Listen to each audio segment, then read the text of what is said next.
Guys, कैसे हैं आप सब? आई होप आप सब बहुत अच्छे हैं, मस्त हैं एंड सभी सेफ हैं। तो गाइज, इससे पहले एक वीडियो आई थी जिसमें मैंने आपको बताया था कि आखिर नीट होता क्या है ना। तो मैंने बोला था कि नेक्स्ट वीडियो नीट के ऊपर तभी आएगी जब आप लोग इंटरेस्टेड होंगे एंड आप लोग डिमांड करेंगे। तो बहुत ज़्यादा डिमांड थी एंड काफ़ी बच्चे इंटरेस्टेड थे कि मैम प्लीज़ नेक्स्ट वीडियो लाएं एंड हमें बताएं क्या नेगेटिव मार्किंग होती है या नहीं होती है, सब्जेक्ट पढ़े जाते हैं तो कौन कौन से सब्जेक्ट पढ़े जाते हैं एंड कौन कौन सी यूनिट आती हैं। तो यही सब आज के सेशन में हम लोग जानने वाले हैं। तो मैं बिल्कुल टाइम वेस्ट नहीं करूंगी एंड सीधा हम टॉपिक पर आते हैं। तो नीट मैंने बोला कि भाई वो एग्जाम है जिसको आपने अगर एक बार क्लियर कर दिया तो आपने अपने डॉक्टर बनने का जो सपना है ना, ठीक है, उसका दरवाजा खोल लिया। ठीक है, तो अगर आपको डॉक्टर बनना है तो उसके लिए नीट को क्लियर करना बहुत ज़्यादा ज़रूरी है। नीट का एग्जाम क्लियर करके आप किसी मेडिकल कॉलेज में एडमिशन ले सकते हैं। तो देखेंगे कि भाई जो बच्चे 2023 में नीट एग्जाम देने जा रहे हैं उनको किन डेट का ध्यान रखना है, किस किस मंथ में उनका, यानी कि कब रजिस्ट्रेशन आपके फॉर्म फिल करने स्टार्ट होंगे, एडमिट कार्ड कब तक आते हैं, एग्जाम आखिर कब तक हो सकता है, ताकि जो 2023 में बच्चे एग्जाम देने जा रहे हैं उनको ये आइडिया हो जाए कि हाँ भाई इतना टाइम मेरे पास है एंड मुझे इतने टाइम में ये चीज़ें पढ़नी है, रिवीजन मुझे यहाँ से स्टार्ट कर देना है, ये सारी चीज़ें उसको क्लियर हो जाएंगी। ठीक है, चलिए फिर आ जाते हैं बिना कुछ देर करे। सबसे पहले यहाँ पे जानेंगे नीट 2023 की एग्जाम डेट। देखो बिल्कुल एग्जैक्ट डेट तो हम अभी नहीं कह सकते नहीं आई है, क्योंकि कहीं पे लिखा हुआ है 2 मई, कहीं पे लिखा है कि अभी नहीं आई है। तो मैं आपको सिंपल ये बता रही हूँ कि कब कब कौन कौन से मंथ को आपको ध्यान रखना है, क्योंकि एग्जैक्ट जो डेट है वो अभी फाइनल नहीं है। ठीक है, तो आ जाते हैं, एक बार देख लेते हैं। सबसे पहले यहाँ पे दिखा दिया वो आपको इवेंट्स एंड डेट्स दी हुई है कि कब कब हो सकता है। तो आपका जो नीट जो 2023 है उसका नोटिफिकेशन या फिर एग्जाम डेट जो अनाउंसमेंट है वो आपके फर्स्ट वीक ऑफ दिसंबर, यानी कि इसी साल 2022 में आपका दिसंबर में अनाउंस हो जाएगी, क्योंकि 2023 में आप एग्जाम देंगे। रजिस्ट्रेशन प्रोसेस जो है वो अगले साल यानी कि 2023 में आपका स्टार्ट होगा। कब हो सकता है? First week of March and first week of April. यहाँ पे कोई मैं आपको एक डेट नहीं बताऊंगी बेटा इस डेट से स्टार्ट हो रहा है, क्योंकि डेट ऊपर नीचे हो सकती है। ठीक है, तो इसीलिए अभी फाइनल ये भी नहीं डेट नहीं आई है, बट हाँ इस मंथ में आपकी कोई भी डेट हो सकती है। नीट 2023 के लिए आपका एप्लीकेशन करेक्शन प्रोसेस, यानी कि जैसे कि जब आप फॉर्म पूरा फिल कर देते हैं, एक्चुअली नीट का एग्जाम देने से पहले एक फॉर्म फिल किया जाता है जिसमें होता क्या है, जिसमें आप अपनी सारी डिटेल्स भरते हैं, यानी कि एग्जाम देने से पहले वो आपको फॉर्म फिल करना जरूरी होता है। अब बाय चांस कुछ गलती आपने कर दी एंड वो आपने फॉर्म सबमिट कर दिया तो कुछ टाइम आपको दिया जाता है बाद में कि अगर आपने कुछ भी गलती करी है, आपको कोई भी करेक्शन कराना है तो आप करा सकते हैं, जो कि सेकेंड वीक ऑफ अप्रैल में आप कर सकते हैं 2023 के। एडमिट कार्ड आपका थर्ड वीक ऑफ अप्रैल तक आ जाएगा। एंड एग्जाम डेट की अगर मैं आपसे यहाँ पे बात कर रही हूँ तो भाई एग्जाम डेट जो है वो फर्स्ट वीक ऑफ मई दी गई है अभी, एंड कहीं कहीं पे आप नेट पे देखेंगे तो वो आपको 2 मई भी मिलेगी, बट कंफर्म नहीं कि 2 मई कोई हो, है ना, इसलिए फर्स्ट वीक ऑफ मई लिखा हुआ है 2023 का।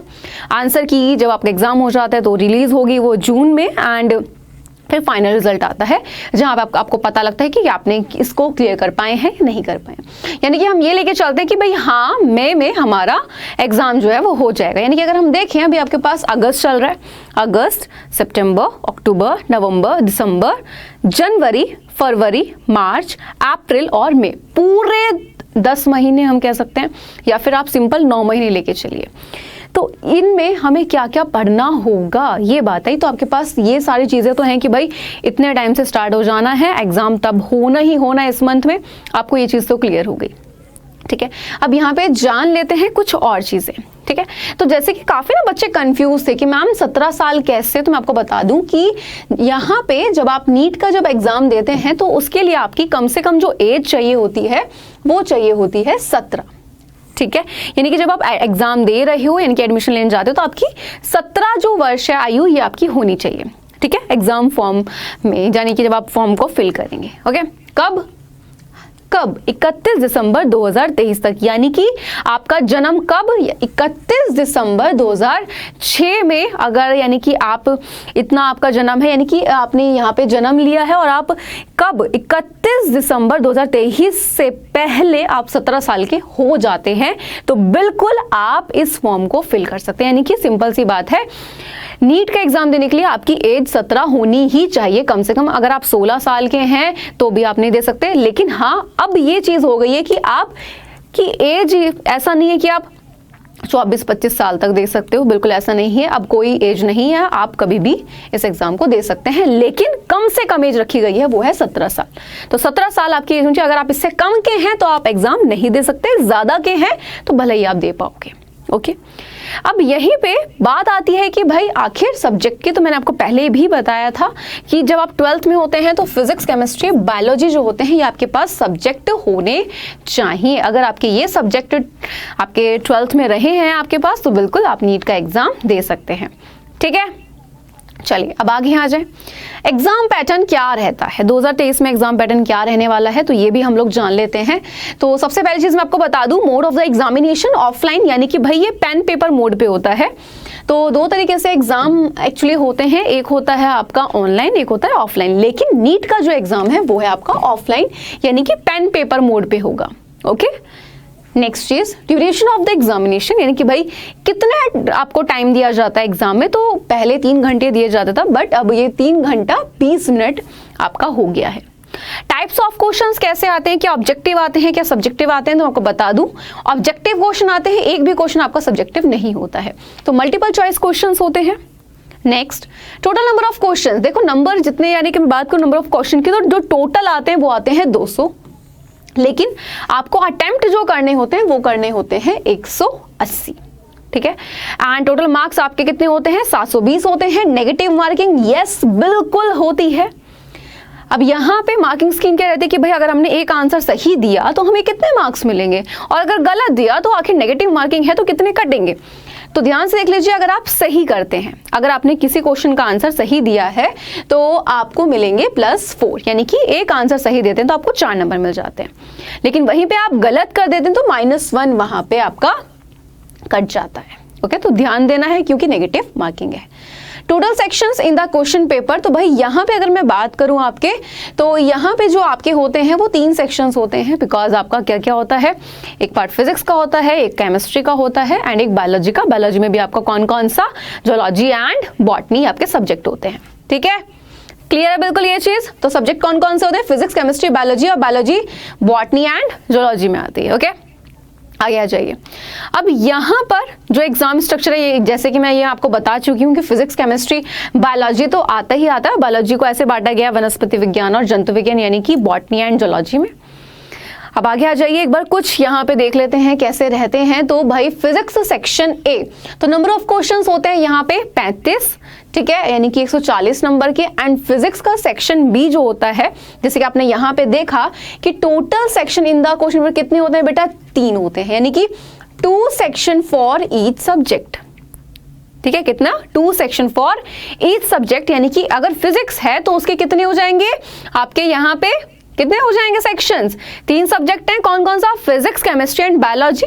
ठीक है, तो 3 है, यानी कि 2 सेक्शन एक सब्जेक्ट ले रहा है। यानी कि अगर फिजिक्स है तो फिजिक्स का section A and section B, same आपका केमिस्ट्री का एंड सेम आपका बायोलॉजी का। तो यही चीज यहाँ पे बोली गई है। तो फिजिक्स के सेक्शन ए में कितने क्वेश्चन होंगे, 35, जो कि 140 नंबर के होंगे। सेक्शन बी 15, सेम आपका केमिस्ट्री, आपका सेम बॉटनी एंड सेम आपका किसमें हो जाएगा, जूलॉजी में। एंड बॉटनी, जूलॉजी, बायोलॉजी में ही तो है। यानी कि अगर हम देखें यहाँ पे सबसे ज्यादा क्वेश्चंस कौन से आ रहे हैं, बायोलॉजी से आते हैं। ठीक है, तो आपको बायोलॉजी तो भाई स्ट्रांग रखनी, सिंपल सी बात है। आप अगर डॉक्टर बनना चाह रहे हो, आपकी बायोलॉजी स्ट्रांग होनी चाहिए। तो यहाँ पे सबसे ज्यादा आपको बहुत ज्यादा जो ध्यान देने की जरूरत है वो है आपको बायोलॉजी वाले पार्ट पे। एक बार वापस रिपीट कर दूं, ध्यान से समझिए। एग्जाम जो है वो ऑफलाइन मोड पे, यानी कि पेन पेपर मोड पे होगा। 3 घंटा 20 मिनट आपको समय मिलेगा। क्वेश्चंस मल्टीपल चॉइस क्वेश्चन होंगे, यानी कि ऑब्जेक्टिव वाले 4 ऑप्शन आपको दिए जाएंगे, सही आपको चूज करना है। टोटल जो क्वेश्चन होते हैं वो 200 क्वेश्चन आते हैं, जिसमें से आपको 180 अटेम्प्ट करने होते हैं। नेगेटिव मार्किंग है यहाँ पे, यानी टोटल पेपर जो है वो 720 का आता है।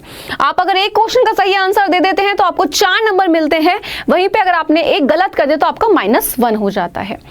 जो टोटल सेक्शन होते हैं वो कितने होते हैं, 3 होते हैं, और हर सब्जेक्ट के आपके 2 सेक्शन होते हैं। फॉर एग्जांपल फिजिक्स है तो फिजिक्स का section A and B, chemistry है तो उसका सेक्शन ए एंड बी, और सेम आपका बायोलॉजी में जैसे जूलॉजी, बॉटनी होता है तो उनका ए एंड बी वाला होता है। सेक्शन ए में आपके 35 क्वेश्चन होते हैं, सेक्शन बी में 15 क्वेश्चन होते हैं। सब्जेक्ट आपके फिजिक्स, केमिस्ट्री, बायोलॉजी रहते हैं, और बायोलॉजी में आपका बॉटनी, जूलॉजी। बिल्कुल पिक्चर क्लियर है, कोई दिक्कत नहीं है। आगे आइए। हाँ जी, तो यहाँ पे हम नंबर ऑफ क्वेश्चंस देख रहे थे एंड हमने देखा कि भाई बायोलॉजी आ रही सबसे ज्यादा नंबर की, तो बायोलॉजी को तो बहुत अच्छे से पढ़ना है एंड फिजिक्स केमिस्ट्री को भी नहीं छोड़ना है ना, तो उनके बिना भी आपका सिलेक्शन नहीं हो पाएगा। तो फिजिक्स केमिस्ट्री को भी पढ़ना है, लेकिन बायोलॉजी को हमें फर्स्ट प्रायोरिटी पर रखना है, क्योंकि भाई सिंपल सी बात है, डॉक्टर बन रहे हैं तो बायोलॉजी तो पढ़नी ही है। आगे आ जाइए, अब थोड़ा सिलेबस जान लेते हैं यहाँ पे, है ना। सबसे पहले यहाँ पे फिजिक्स का आपको बता देती हूँ, जैसे कि क्लास 11th एंड 12th के दोनों के चैप्टर्स, यानी कि अगर मैं बात करूँ क्लास 11th में भी आप फिजिक्स को पढ़ते हैं, केमिस्ट्री को भी एंड बायोलॉजी को भी, आप क्लास 12th में ही पढ़ते हैं, और नीट के एग्जाम में 11th एंड 12th दोनों आते हैं। तो कौन कौन से आते हैं, तो आपके सामने लिखे हुए हैं उधर 11th के एंड इधर लिखे हुए हैं आपके 12th के, एक बार ध्यान से देख लीजिए, ठीक है। केमिस्ट्री की अगर मैं बात कर रही हूँ तो आपके सामने केमिस्ट्री के हैं, ठीक है। आई थिंक मुझे लगता नहीं है कि किसी को दिक्कत आएगी। अगर हिंदी मीडियम वाला बच्चा, तो बेटा आपकी बुक में अगर हिंदी में चैप्टर नेम दे रखा है तो इंग्लिश में भी दिया होता है, तो आपको कोई मुझे नहीं लग रहा कि दिक्कत आएगी। ओके, एंड आपका थोड़ा बायोलॉजी का भी देख लेते हैं अभी, class 11th and class 12th के कौन कौन से आपके जो भाई यूनिट्स हैं वो कौन कौन सी हैं, ठीक है, क्लियर। तो ये है आपका सिलेबस जो आपको क्या करना है, पढ़ना है। अब मैं आपको एक चीज और बोल दूं, अब आपके मन में एक सवाल होगा कि ठीक है मैम ये पढ़ना है, लेकिन हमें तैयारी कैसे करनी है, कौन कौन सी बुक्स पढ़नी है। तो एक आपका जो सेशन है मैं बुक के ऊपर भी लेकर आऊंगी कि अगर आप नीट की तैयारी कर रहे हो तो आप ये बुक्स पढ़ सकते हो, आपकी हेल्प करेंगे। तो एक चीज और जो आपके लिए काफी हेल्पफुल रहेगा, अगर आप नीट का एग्जाम देने जा रहे हैं 2023 में, आपने सोचा कि भाई मुझे नीट का एग्जाम देना है 2023 में, तो उसके लिए अभी से पढ़ना स्टार्ट कर दीजिए, ठीक है। अगर आप 11th में हैं तो अभी से पढ़ना स्टार्ट कर दो, आपके पास पूरे आराम से, अगर मैं बात करूं 11th वाले बच्चों की बात कर रही हूं, ठीक है, तो आपके पास 2 साल है, आप अच्छे से पढ़ सकते हो। लेकिन जो अभी 12th में है और अगले साल एग्जाम दे रहे हैं, बेटा 11th के कॉन्सेप्ट अगर कोई भी वीक है उसको अभी एक्स्ट्रा टाइम दो, पढ़ो, और 12th के तो साथ साथ आपको पढ़ने ही। और आप सोच रहे हो कि भाई मैम बोर्ड एग्जाम भी तो है, बेटा अगर आप नीट की तैयारी कर रहे हो तो बोर्ड की आपकी ऑटोमेटिकली हो जाती है, क्योंकि बोर्ड का पेपर उसके आगे कुछ भी नहीं है फिर, ठीक है, जितना आपका नीट का होता है। तो अच्छे से पढ़ाई करनी है, क्या टाइम टेबल फॉलो करना है मुझे बता सकते हैं, अगर आपको उस पर भी वीडियो चाहिए तो। एंड बुक का एक सेशन मैं आपके लिए लेकर आऊंगी जल्दी। तो आई होप आपको मजा आया है ना, समझ आया है। एंड कुछ भी अगर क्वेश्चन है प्लीज मुझसे पूछिएगा कॉमेंट में, ठीक है। चलिए मिलते हैं जल्दी एक न्यू सेशन में, तब तक के लिए bye bye and take care.